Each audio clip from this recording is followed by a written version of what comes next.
Hey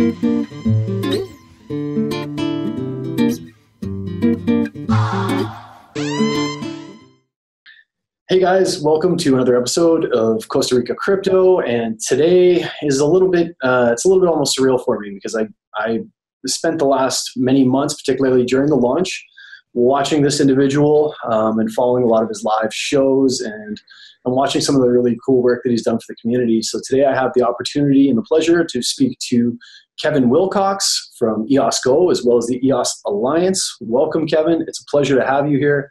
And thanks for spending a little bit of time with me today. Hey, Matt. Yeah, thanks a lot for having me.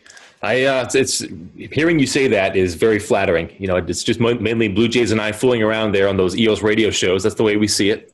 It's a lot of fun. And so hearing from someone who has followed along and kind of enjoyed it, we appreciate that. Yeah, it's great to be here, man. And I also really respect the work you've done. You know, you're putting out some great videos, and I've watched most of them all the way through at this point. And it's great to get their perspectives over and over, because you have to realize that things are changing so rapidly that even I saw your interview with NS James pop up. I was like, I need to watch that. I haven't heard from him in about a month. I need to see what he's up to. And of course, he's changed pretty much everything in the last month. He's got his desktop, scattered desktop, and working on mobile now. I just heard, and he's building that proof of concept game. I mean, that guy just doesn't stop. He's something else. So yeah, it's good to see you in the community, sort of. Building this new channel, new opportunity for everybody to reach out and connect. So I'm happy to be here. Yeah, I'm honored to be here too, man. And as I said, it's kind of surreal to be talking to you. Watch a ton of your stuff, huge fan. I want to kind of, before we get going here, I just want to peel it back a couple of layers. And I want to ask you just some really basic questions, right? As I said, I've really enjoyed you and Blue Jays, who kind of the pioneers of this whole thing on EOSGO. And I guess one question I had in the back of my mind was, what's kind of your background? Like, where did you grow up? And was EOSGO kind of a step outside of your normal comfort zone? Like, how did you go from enthusiast to media personality? Did you have a background in this stuff, or where did it all start? I mean, I have no background, I have to say. It was back in December of 2017. The price was starting to go crazy for everything, right? For cryptocurrencies in general. And I looked around, and I was working I'm an optician by trade before, and working in an optometry office here in North Carolina, United States. I'm originally from Maine in the United States, so I looked around in the cryptocurrency space, and I saw that it seemed like nobody actually knew kind of what they were doing, right? It seemed like I could either put money in and just hope it goes up and then hope things turn out really well. I kind of thought maybe it was a bubble, so I wasn't sure if that would work out, right? But then I also thought, well, wait a second, this is a whole new burgeoning industry. It's brand new. I have no experience, but neither does anybody else. So I might as well just dive in here and see what happens. I was on Telegram messing around. I think I had a pseudonym at that point, just kind of seeing all the different channels starting to pop up. This was back when the EOSIO governance channel was just being formed, right? And there were, 20 people in there starting to have debates. And so I said, you know what? Let me just figure out a way to kind of get involved. And I looked around. There were no block producer candidates at all back then. It was just, we needed kind of a way to, funny enough, we needed a way to decide how to create debates and then also keep them more permanent. So we needed a forum, right, online, instead of just Telegram, where you had these debates, but then everybody forgets about it. A lot of folks don't see it, so on and so forth. So started the EOSGO forums back in 2017, December. And it was actually Thomas Cox. He started the first forum with Block.one. He was their vice president of product at the time. And he had started a forum to help address that issue. I'd already been thinking about it, and I saw him do that. And I messaged him on Telegram directly and said, hey, my name's Kevin. You guys, Block.one is not supposed to help with community initiatives. It says so in your white paper. It says you're not involved with the launch. The community is supposed to do all this. So I'm going to launch my own forum and compete with yours and see if the community will choose ours over yours. And it wasn't much of a competition. I mean, he kind of said, okay, yeah, you're right. And he kind of helped drive traffic to the EOSGO forums, and then he later shut down the other one. It only lasted like 20 days. It was a trial they were doing. And then the rest is sort of history. I mean, Blue Jays and we then went up in January this year. We met on Telegram through EOSGO, and then we decided to reach out to Block.one and see if they'd let us up there to do an interview, And we got the chance to sit down with Dan Larimer and Thomas Cox himself up there in Blacksburg, Virginia. Blue Jays flew up from where he lived, and we drove up there. We bonded. We had a great time. It was just an honor to meet Dan, of course. and to shake Thomas's hand. It was incredible. Shot those videos, put them out for the community. We sourced a bunch of questions from the community before we went up there to try and get a general sense for what they wanted Dan to answer. The questions back then were a lot different. You know, it was things like, what does a block producer look like? You know, what could happen with this? Block producer pay was much different back then. It was going to be possibly 3% of the inflation, which would have meant block producers were basically venture capitalists. So anyway, we went up there and we did that, shot the videos. We came back. We realized a lot of folks had watched those videos and they wanted to see more regular content. And so Blue Jays and I, mostly Blue Jays, came up with EOS Radio to put onto the EOSGO channels. And so we did the every Monday, the weekly live video shows. So that's where a lot of folks have seen us goofing around and talking to everybody in the ecosystem. I mean, as you know by now, because of the videos you've done, a lot of friendly, amazing people, right? And they all kind of want to reach out. Everybody's working on something. They want to talk about it, but also it's important to network in this community and to get to know everybody else. And sort of getting on these shows and talking and meeting everybody is a good way to do it. So that's sort of a very long answer to your simple question. But the answer, going way back to your initial question, did I have any background, is no. I just basically jumped off the cliff and said, I'm going to try this. And sure enough, it just hard to believe. It really is hard to believe looking back now that it actually worked out. And to me, it's one of my great passions now is that if you want to change your life and if you want to do something that is much different than your current career, blockchain in general and EOS specifically, there are so many opportunities. There's so many doors open, just walk through one of them, right? All you got to do is put out the effort, start doing something that you're passionate about, and you can make it happen. So. I think that's a great answer. And that's, I mean, even for me in the same regard, still a very small fish, but it's very, it's kind of like, it's this weird little, it's odd having you on the channel because I did watch you guys. You guys were kind of the first people, and it's cool to hear that, you kind of came from humble beginnings, because it seems like you've built a really established network right now and you're working on some really important things that we're going to kind of get into in the interview in a little bit here. I guess just to kind of follow up on that question, when did you like, who told you about EOS? When did you see it? Like, how did that happen? What did that look like? All right, man, you ready for this? It was Reddit cryptocurrency subreddit. Yeah, that place. And not only did I hear about it there, I read about it. It was August 2017, so a few months before I got into EOS, or dove in, I should say. August 2017, I first heard about Bitcoin in my entire life, right? I should say I'd heard about it before. I'd never looked into it. Of course, August 1st was when Bitcoin Cash split off from Bitcoin, and it was mainstream media news.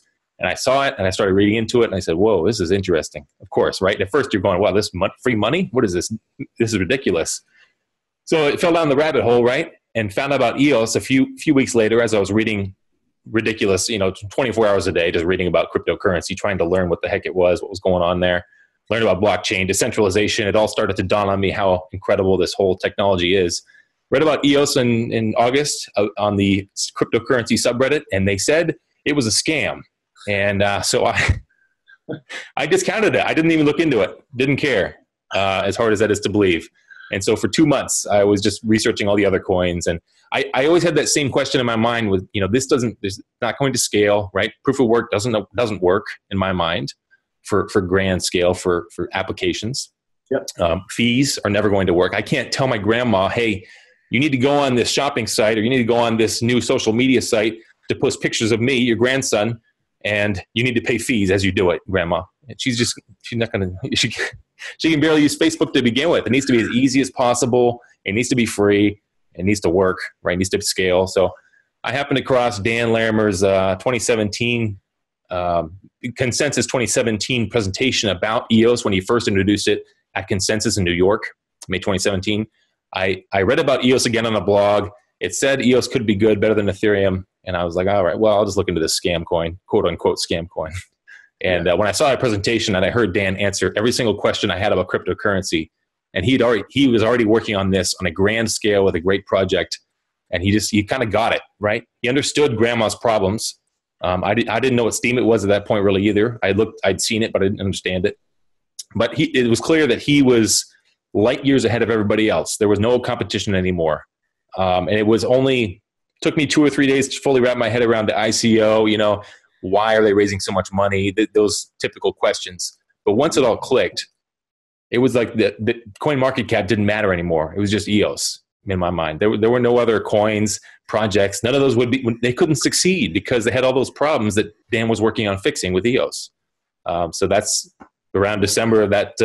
I did a couple months of that, just obsessive going, wow, EOS, wow, that's the future. And then, like I said, in December, it was just kind of that moment where it's, you know what, I could either just sit around and hope the price goes up more and more and more, or I could just dive into the community and try to make a career of this, do some satisfying work, really satisfying, wonderful, interesting work, because I was already reading about EOS 24/7 and I loved everything about it. So why not try to make it work out of it?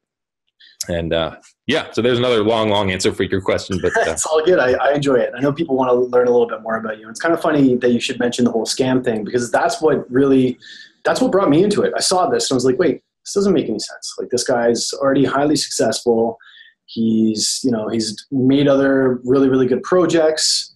There's a lot of support behind it. How is it, if it was some unknown or something like that, and this is just kind of how I correlated it in my, kind of pre-research brain. How would somebody who's been so successful somewhere else come up with this coin and try to steal a bunch of money? Like, clearly the man has already been successful. He's probably already doing quite well. It's funny because that's what really got me asking the questions, and actually ended up ultimately placing my faith in the project. And I'm really, really glad it did. So just to get to know you a little bit better, Kevin, what do you do? Like, when you're not, because we talked a little earlier, when you're not up at 4:00 in the morning with me, doing all the research and conducting chats, what do you do out there for fun? What do you do to relax? Like, what's a good time, Kevin? For the last 8 months, it's just been EOS, pretty much 24/7. My girlfriend and friends can also confirm, and my family as well. But it's all because I've been working up, building towards trying to get involved more with EOS and make it my full-time thing, right? That's always been the long-term goals from December all the way up until recently, where we'll talk about that more with the Alliance, but I'm just very lucky and just thrilled. But going back, I have a dog. We do go out for little hikes on the local quote-unquote mountain, they call it here in North Carolina. It's actually a hill, right? But it has the word mountain attached, so we just go for hikes. And I actually go out and do some contra dancing once in a while, which is a form of a line dance, kind of. And so the caller tells you what to do, and then you have a partner, and then you and your partner go up and down. You do the dancing. It's a good way to sort of, when I'm contra dancing, I am not thinking about anything else, and it's a good way to sort of meditate, get your mind off everything. Because even with EOS, you do need to clear your mind sometimes, and let yourself relax some before you dive back in. 100%. I agree with you. Fitness is kind of my escape, but I grew up in Canada. I spent a lot of time in Alberta, so I'm very familiar with what you're talking about, believe it or not, in terms of the line dancing.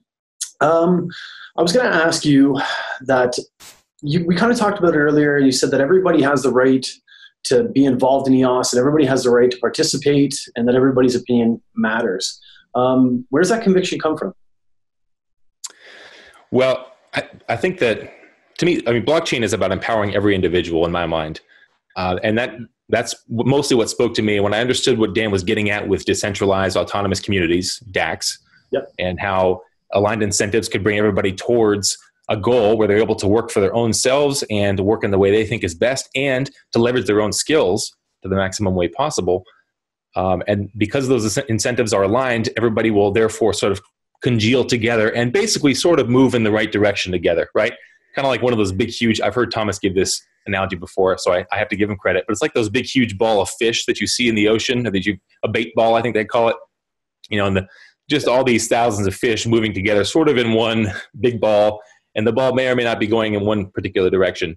That's kind of what I view DACs as. They move slowly, but they move, the axe grinds, right? The ball will roll and eventually make its way towards a better future. It's just that large decentralized, incentives aligned type of ball needs to figure out exactly what it wants. So that's part of what makes me so passionate is, DACs can disrupt the current thinking and the current centralized model, because you have so many actors working towards the same thing. You have organic marketing. You have people of all different skill sets able to sort of rise up the ranks in the leadership roles in the DAC, and help provide their skills in the best way possible. And also you're able to cut out so many middlemen that it's really a no-brainer that they'll be able to cut down fees and obviously make the end user a lot happier because they can save 50% off of the normal centralized option. So long story short, blockchain, I guess I get kind of riled up because I'm like most people, I think, in this space, right? We all kind of had this feeling that the current way of doing things with these huge centralized powers is just not the way it's supposed to be necessarily. And though EOS, there are some ways where it's a plutocracy, and there are folks who do have more power than others. However, if those powers are not acting in the best interest of the entire community, rather, then they eventually will be pushed aside because the price of the coin could go down, and it would dilute what they have, which is not ideal for them. So in the end, they do kind of have to come back around and work with the community, even though it may take some time, and even though it may take some working from the other parts of the community to bring everybody together like that. So another good answer. That kind of roughly summarized what I was trying to get at with your question. But when I start talking about every individual having a chance to sort of make a difference in a DAC, I think that's what gets me most excited. That's what gets me up in the morning and keeps me up till 4 a.m. at night. So. You and me both, my friend. I love EOS kind of first introduced me to the whole concept of DAX. And it's something I'm really passionate about as well. I have the same feelings. I know it's really important in this industry, to kind of choose a mentor, or in any industry for that matter. Do you have a mentor already? And if so, who might that be and why? It's always been Thomas Cox, I think. He is the governance aspects. He's very passionate. He wrote the first version of the Constitution that is now in place, a lot of it. Some parts were modified by the community before it went live. He has a lot to do with many aspects of block producer pay. He helped formulate a lot of the worker proposal groups. He helped set a lot of those up. He has a lot of excellent leadership skills built from his previous careers. He probably told you before, he worked at Oracle and IBM and so on. And so when he does something in the community, he is building it on a 20-year foundation of organizing remote groups who are spread across all time zones and helping them come together and not only achieve the goal, but also own the result. So I think that's important. Obviously, with a decentralized community, you need to have a few folks, hopefully, who are kind of leading the charge, making the difference, and they might have different viewpoints, but they're able to sort of come back around and eventually agree on the best viewpoint, or the best one wins kind of thing. Collaborative competition is important. Capitalism 2.0 is the best way I've heard it put, right? We're all competing as well. We're all trying to make sure that our particular business does really well, or our particular interest is working out well. However, we're actually benefiting the greater whole, and therefore we're all able to collaborate and share more effectively. And that's also why things happen so quickly in EOS, right? I mean, if you want to interview a whole bunch of people in EOS, we all want to talk to you because we're all on the same team. So yeah, it's been one of the most shocking things for me is how willing the community is to communicate, even with a relative unknown. It's been interesting. I did have the pleasure of speaking to Thomas a few days ago, and I understand. I think he's probably a pretty good choice for a mentor. The guy is a good guy. He's got a brilliant mind, and he's very self-aware, and of course very tuned in with what's going on, and kind of some of the avenues that are worth exploring in EOS. I guess my next question for you is, I peek in and out of the Alliance conversation channel quite a bit, and there are some really, really some great talks, but also some very intense talks. And I would imagine that might lead to a little bit of stress because you help to facilitate some of the communication during some of these talks. What would you say is kind of the most stressful aspect of your job, if you were to have one? It's not stressful yet. I'll tell you that. It'll probably get more stressful here in the next few weeks, I suspect. Yes. We are going to start with video calls. And once things start to get going, that chat will pick right back up again and be intense. It's good that we have so many differing opinions, right? I mean, we do need to find out which of those opinions is actually, or which hybrid of those opinions is going to be what this community actually wants. I suspect there will be unfortunately, there will probably be some moderating that has to be done to keep the chat somewhat civil at times. We need to sort of probably set some guidelines here shortly. I personally am not big on rules and guidelines. That's partly why I love decentralization so much. However, I sort of reached out to a few folks and said, hey, do you want to help set some guidelines? Do you have some good baselines for what guidelines could be? And in the distributed chat where passions are very, very high and where folks have it's possible folks have put forth a constitution article or even an entire constitution, and they wanted it adopted because they put so much work into it and because it's a historic moment, right? I mean, what you wrote could be a part of EOS, and EOS could be a new base layer for the entire internet in the future. So it's important. It's exciting, really. So I suspect that will be a difficult part of the job. Like I said, it hasn't happened yet, so we'll find out if it actually turns out to be true. I've always been very impressed and surprised by the community, how well we work together. It is a part of that collaborative competition aspect. It makes more sense to treat each other well and to work together more so than trying to just berate each other and bring each other down, because we are all on the same team at the very end of the day. I have to agree, and it kind of strikes me a conversation that I had with Luke Stokes. Said the other day, every interaction is voluntary, and it's something that really resonated with me for a lot of different reasons. How would you if you were to describe your role in the Alliance, and then maybe just kind of give a basic explanation for somebody who might not be so well read on EOS, what exactly the function of the Alliance is, what the intention is, and kind of what the plans are moving forward? This is something I've been trying to describe for family and friends for a long time now, because EOSGO was kind of a similar venture. EOSGO was, of course, it wasn't not nearly as big, didn't have as much funding by any means, didn't have the backing behind it. So basically think of it this way, right? We have a voting republic, right? Just like any country, or a lot of countries, I should say. And in that republic, you have those representatives trying to get elected, and they're going to they'll offer their best effort, but at the same time, there's always going to be an element by the token holders or by the voters who are going, well, you are biased. You are trying to get a position and get elected in that position. You need kind of that binding force in the middle that can kind of bring everybody together. So it's not just the block producers offering their opinions. Also, you need the dApp developers to be able to have a strong voice and a strong presence. And not the token holders themselves are very important in an ecosystem. They're what helps the price rise and stay high. And when the price is higher, we have more inflation going to those block producers. And therefore, they have more money to upgrade their hardware and to put on more meetups and to put on more training in their local area for new developers, things of that nature. So every single part of this ecosystem, every holder is important. And therefore, we need some kind of neutral binding force that can help spread all the information to the entire ecosystem. It's hopefully as neutral as possible. That's what we're trying to go for. And so everybody can stay informed, and then they can also educate themselves more if they wish, and have an opportunity to dive in and make a bigger difference as well if they wish. I find that it's really the pulse. Now, I'm sure you see me scrolling through there numerous times. I don't so much participate in some of the conversations at this point, but it's kind of my go-to place when I try to figure out what's happening in the system and kind of some of the things that are being talked about. I know there's been a lot of really, really good conversations in there. What's kind of one of your favorite conversations that you've witnessed there or you've been a part of? Well, there's been a conversation about everything just about at this point.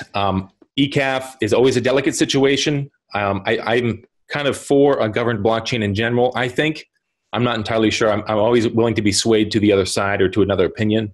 I think in the long run, if we have some scalable way that we can arrive at that could work well, where there's very specific cases that might be able to go to ECAF, it could work, possibly. We can't have ECAF being the police, where everybody just takes every case or every problem they have, they want to send to ECAF. They're not adult babysitters. They're just there to help you resolve disputes. If there were some kind of dispute between what the intent of the code was and what actually happened, things of that nature, very, very light cases. Maybe even when it comes to losing tokens, things of that nature, maybe that isn't necessarily something that would go to ECAF. It's possible. Maybe there's a kind of a higher level on a different layer that could be put somewhere else under like the dApp layer. There could be something to help you get your tokens back if you lose them in a dApp you're using, for example. Maybe Scatter will have their own arbitration group. Who knows? But there needs to be something that can scale. Sorry, I'm familiar, but just in case somebody isn't familiar, what is ECAF? So ECAF is the Core Arbitration Forum, EOS Core Arbitration Forum, and they were kind of anointed in the Constitution itself. So they were listed as the go-to dispute resolution forum. There was no competition to get that spot. It was really kind of an appointed board, which is what upset a lot of people. They said, who are these guys? They're not elected, so on and so forth. ECAF, they're not really supposed to be elected though. ECAF is supposed to be someone you hire, right? Of course. If you want their services, you have to pay for it. And you could choose ECAF, you could choose OCAF, GCAF, whoever you decide to, come up on. Those are just made up names, right? Sure. There should be competition ideally, and they'll compete for your services. So if you have a dispute and you're like, well, ECAF is $600 to file a dispute resolution, or just file a case, I should say, you might go over to GCAF because they charge $200 and they're not as well known, but they're trying to build a name for themselves, whatever the case is, right? However, there are aspects of the reason why it not necessarily will work to have competing arbitration forms. But going back to your original question, ECAF, there wasn't a lot of competition for arbitration forms, right? There weren't people clamoring to become the arbitration forum for EOS. It was just the block producer race. That was what everybody cared about. Arbitration still is not a lucrative role in any stretch of the imagination. They've been voluntary the whole way through. They didn't even charge for cases for a long time.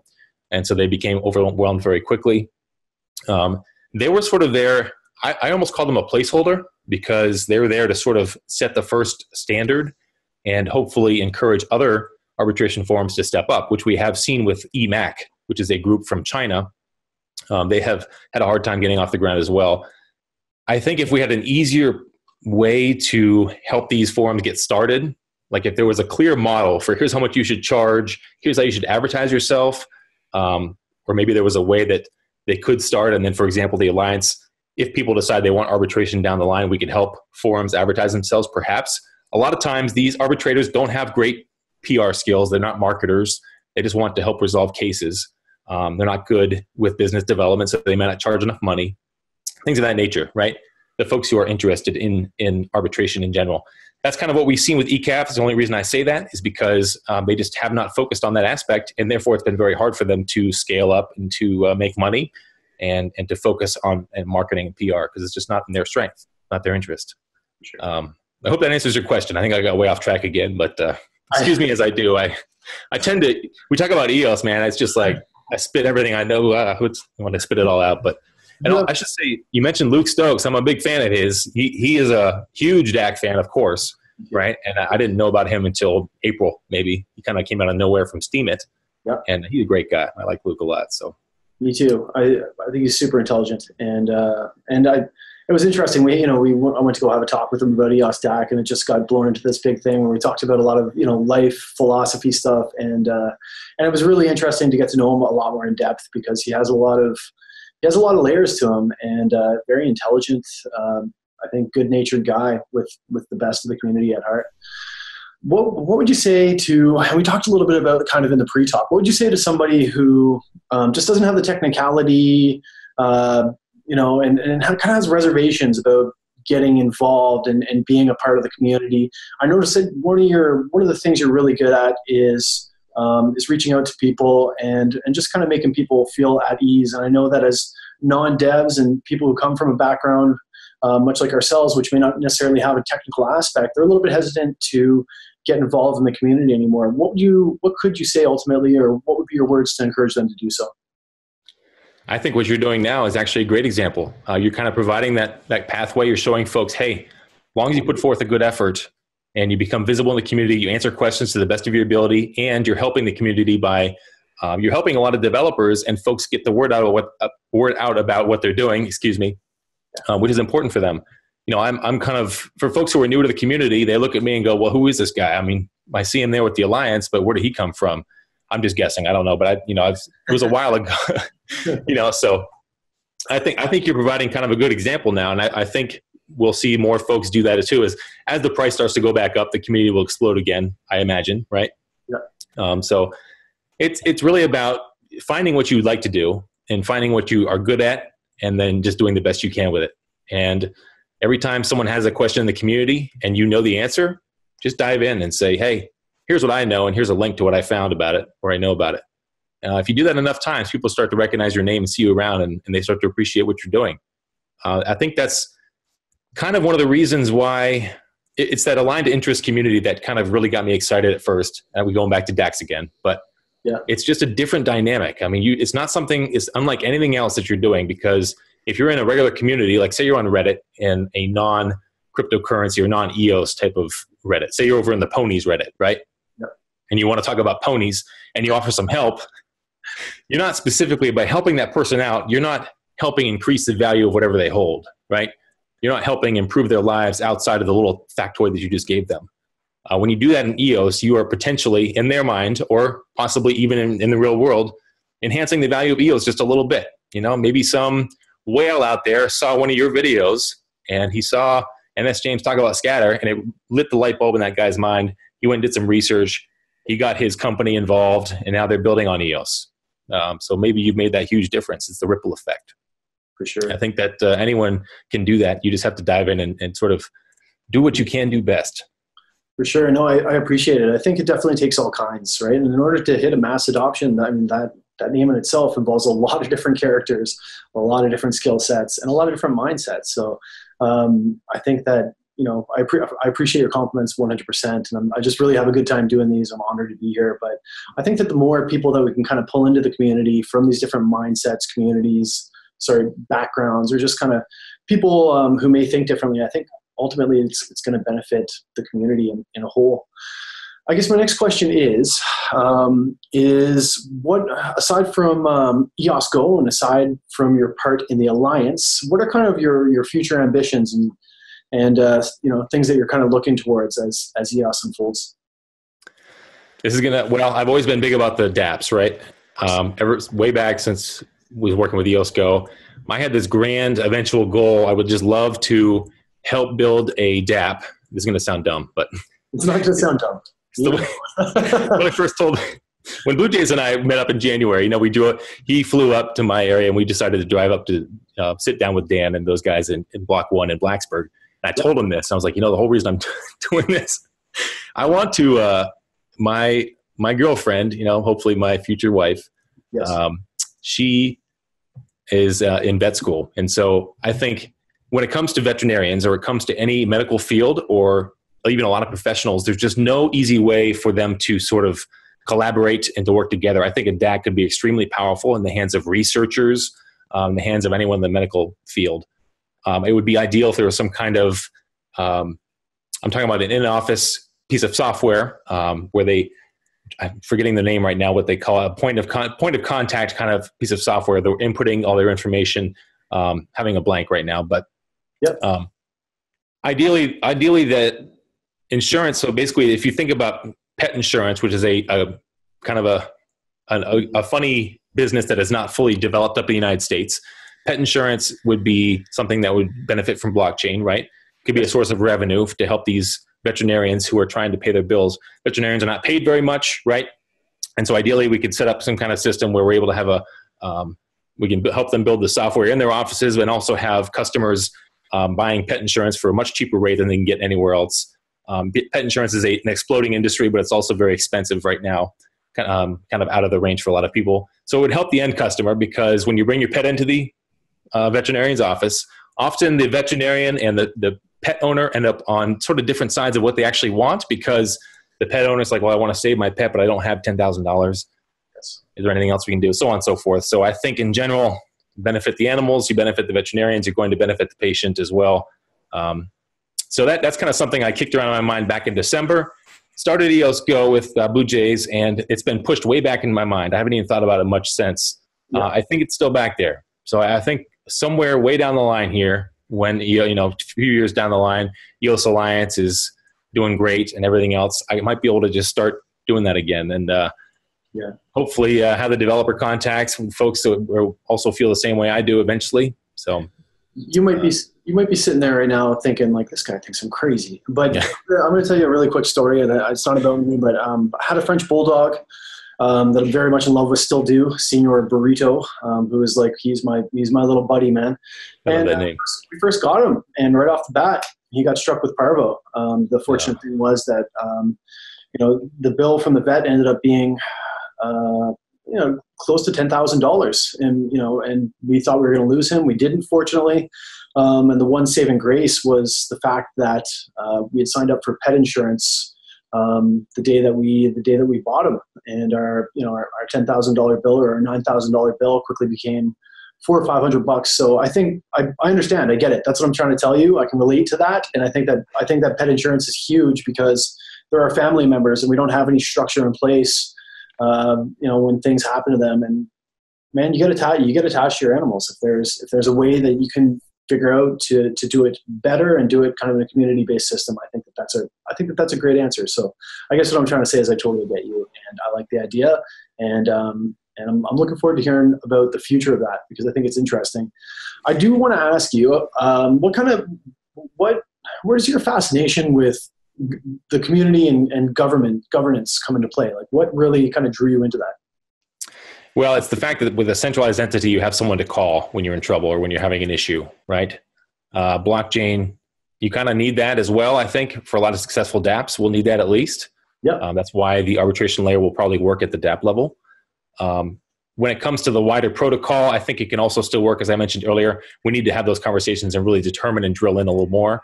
But I think when we have anytime we have a large group of people who are very passionate about their subject, which we have to be because we own a part of this, right? We're all in the same thing, and it's part of our value going up and down. So we are kind of more invested than the average situation. It's when there's value involved, there's going to be a lot of you need to have some way to come together and make decisions and have a framework to work within. It can't just be ultimate chaos. We've seen how the chaos works out so far. I'm sure Thomas talked a little bit about this with you as well. It's Wild West and everybody can just steal from each other and it's no big deal because that's the way it is. Well, that's the old way of thinking, I think. We used to actually go out and do duels in the streets back in the early 1800s in the United States. You didn't like somebody, you challenged them to a duel, go outside, and right in the middle of the street, people are shooting each other. And that's just the way life was, right? Yeah, it's not like that today. So we don't have to say exactly the same as it's always been. I think that's what drew me to a governed blockchain, is just knowing that it's time for an evolution. Of course, EOS is already an evolution in so many other ways, the scalability and the lack of fees and everything else. We don't need to evolve too much all at once necessarily. We can sort of take baby steps, which is almost unheard of in crypto. Everything moves so at everything moves at light speed rather. So we'll see if the governed blockchain is what the community actually wants or not. I think it could work eventually. I don't know yet if it can. It's still to be determined. Like I said, the arbitration needs to be worked out as well. A better constitution needs to be in place that people can actually enforce kind of. And hopefully the Alliance could help a little bit with that in the future if necessary. Watchdog activities are also something I'm not big on personally, so I'd need to have some help from the community with that. Which is what the Alliance is all about. We need community kind of help in reporting the news, and we can just sort of help wrap that all up into one big burrito, right? And present it to the community in one spot. Kind of like a hub where outsiders can come in and go, what's this EOS all about? Oh, let me learn more about on the EOS Alliance website. And then they can spread out to the various other outlets that are reporting on this actual news. Say EOS Costa Rica, they've talked about or Costa Rica Crypto has reported on something that is important, and we linked it in the EOS Alliance, and they go out to your links, they watch your videos, and they learn more from you. So I think in the long run, another long-winded answer, but basically the governed blockchain will benefit, hopefully, in the long run if we are able to sort of build the right structure. We don't have a lot of those pieces in place right now, so we're very far away from it actually happening, as we all know. So. For sure. It's funny you should mention EOS Costa Rica. I've talked to those guys a lot. I like them. I think they're good guys, and they've got some really cool things coming up, which I won't get into here. But I think the world's going to be seeing a lot more of EOS Costa Rica. But I'll move past that. Kind of one of the last questions before I get where people can kind of come and get in contact with you is, one of the things that really intrigues me about this, one of the things that dragged me into the wormhole about EOS is the fact that we're not just, and it's something I talked to Thomas about, we're not just moving around money anymore. Like, EOS, some of the dApps that are coming out offer some real social value and some real social impact. And I know that that's something that you're kind of interested in as well. It's just the ability that we have to affect change in the world through cryptocurrency is something that excites me. I'd like to know how that kind of affects your day-to-day and some of the social problems that you see EOS in particular being used to solve on a regular basis, or will be used to. What do you think? Some of probably the most emotional interview we ever did on EOS Radio was when we talked to EOS Nairobi. Those guys, they were talking about land corruption in Nairobi and how some people will just sell. There's no actual good ledger for who owns what. And so one person might sell the land to 10 different people, right? There's all kinds of corruption even in the courts. In countries like that where I'm not trying to say in a country that kind of needs some countries need blockchain more than others. Let's just put it that way, right? You can solve insurance issues, you can solve land disputes, you can solve corruption on so many different levels, and it all can be done with a mobile phone, right? Because a lot of folks there, they skipped the desktop revolution, they courted the internet revolution. Now they're onto wireless phones. They have sort of a payment system from phone to phone out there. I don't remember the name of the service, but it's very expensive. They charge huge fees, middleman fees. A lot of folks can't really afford that, but it's the only option they have. If they go down to the market and they try to buy some groceries for the week, they have to pay with that phone app, right? Because that's what the vendor takes. There's so many different ways it can impact and improve life in countries like Kenya. And I think that's what part of what excites me the most. You know, I have to admit also, even in the United States, I think there's a lack of community anymore in the United States. We go to our jobs and we come home and we isolate ourselves in front of Netflix.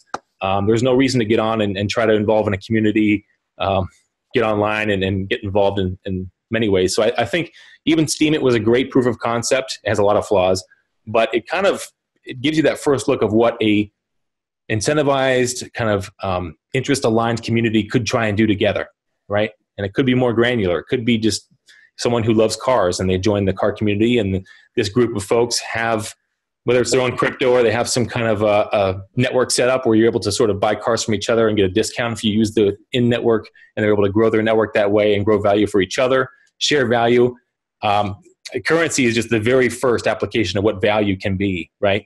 And you said it well. I mean, social proof is value. Those likes on Twitter, they're valuable to some people, depending on who you are.